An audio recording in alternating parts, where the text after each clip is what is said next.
Jawaharlal Nehru stadium में चल रहे पैरा ओलंपिक चैंपियनशिप में दीपा मलिक पहुंची, जो पूर्व पैरा ओलंपिक चैंपियन भी रही हैं। उन्होंने इस चैंपियन को बहुत ही बेहतर तरीके से बताया और भारत में जो दिल्ली में जवाहरलाल नेहरू स्टेडियम में हो रहा है, इसका खेल मंत्रालय ने बहुत ही ज़बरदस्त आगाज़ किया है। और आज उन्होंने इस यहाँ पहुँच कर अपना जन्मदिन भी मनाया और फोटो वॉक खुशकिस्मत जन्मदिन है मेरा पहुँच कर कि आज मैं अपने खेलों के प्रांगण में इसको मना रही हूँ। खिलाड़ियों को बधाई the world para athletics championship वासियों को के प्रांगण में बधाई दी। दिल्ली से कुलवंत कौर के साथ बंसीलाल की रिपोर्ट ओपन वाइज। आपने जन्म तो पीढ़ी और जो दिव्यांग खिलाड़ी हैं, क्या संदेश देंगे? मेरा यही संदेश रहेगा कि मन के जीते जीत है, मन के हारे हार है। आप जिस नजर से खुद को देखेंगे, दुनिया आपको उस नजर से देखेगी। तो अपने अंदर कोई ना कोई हुनर जगाइए और अपंग से दिव्यांग होने की जो आपकी जर्नी है, उसको बड़ी मेहनत से, ईमानदारी से, अपनी ताकत से तय करिए। क्योंकि आप कोई भी इंसान अगर अपनी सोच को पॉजिटिव रखेगा और किसी ना किसी हुनर और सपने को लेकर चलेगा तो वो साकार जरूर होंगे।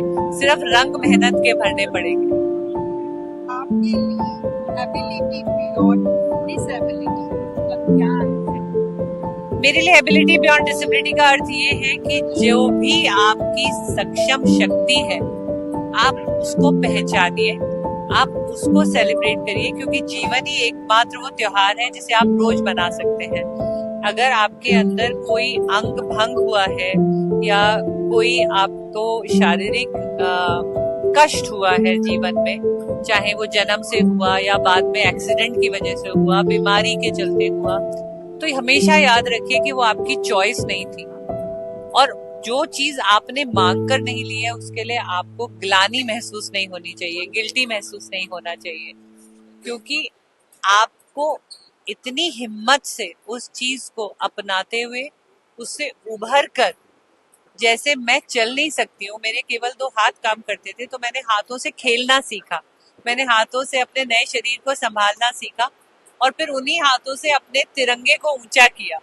तो कोई भी इंसान, मैंने तो 40 साल की उम्र में खेलना शुरू किया। 2010 में मैं कॉमनवेल्थ खेलों में इसी प्रांगण में, इसी जवाहरलाल नेहरू शहरी में आई थी और यहाँ से फिर मैं खेली थी। तो मैम एक चीज और, आपकी जो संस्था है फीलिंग हैप्पीनेस फाउंडेशन, जी, किस तरीके से दिव्यांग लोगों को सशक्त बनाने?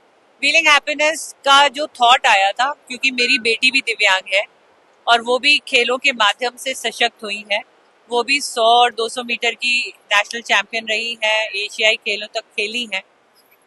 और जब हम माँ बेटी दोनों अपनी अपनी दिव्यांगता से जूझ रही थी, एक्चुअली दिव्यांग शब्द तो आदरणीय नरेंद्र मोदी जी ने हमें अभी दिया, लेकिन जब हम इस बीमारी से निकल रहे थे, मेरी बेटी का एक्सीडेंट हुआ, वो लकवाग्रस्त हुई, मैं ट्यूमर की वजह से लकवाग्रस्त हुई, तो हमारे को अपंग कहा जाता था और बड़ी नकारात्मक सोच मिलती थी।